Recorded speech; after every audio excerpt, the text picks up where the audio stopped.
So I suppose this is a story of paradise lost. Rachel, paradise regained?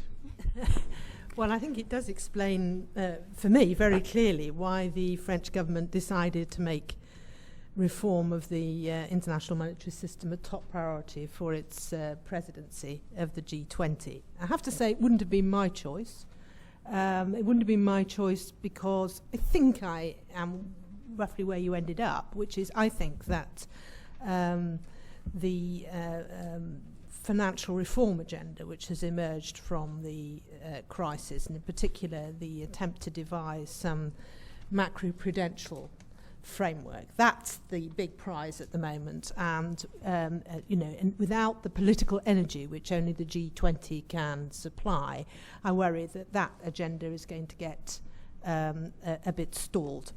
But never mind, I'll talk a bit, I think, about the international monetary system. I think Martin's probably right that it may have helped to fuel the crisis, but it's also worth pointing out, and we certainly spent ages before the crisis worrying about defects in the international monetary system and the trouble that it was going to cause.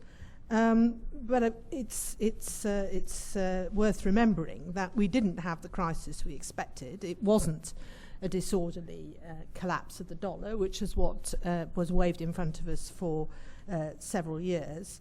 In fact, the dollar turned out to be a safe haven, and the international monetary system, or non-system, turned out to be unexpectedly resilient. And since the crisis, imbalances have rather shrunk. But I still think that there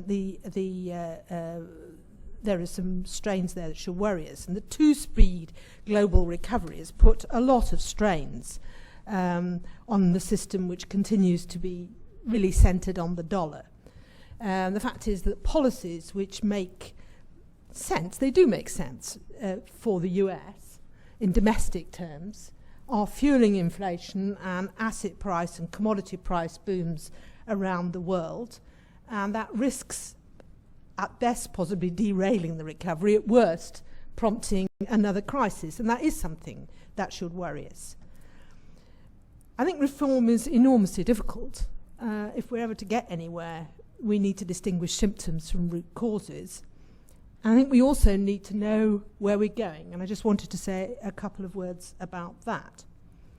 I mean, the big picture challenge that we're all grappling with is the emerging Asian giants, and not just Asian giants, I mean countries like Brazil.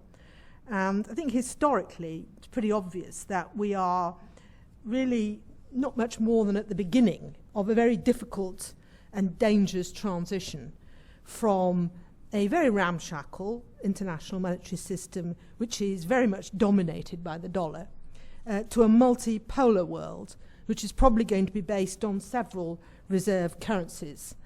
And there was I was thinking when you were talking, Jacques, about a very interesting paper which Chatham House put out, about 18 months ago now, called Beyond the Dollar, which very much realised your vision of what such a world could look like if we were prepared to agree on a supranational authority and using the SDR and all the rest of it. It's a very eloquent and well thought through version of what that world would look like. But I don't think there's a chance in hell of us getting there, to be honest.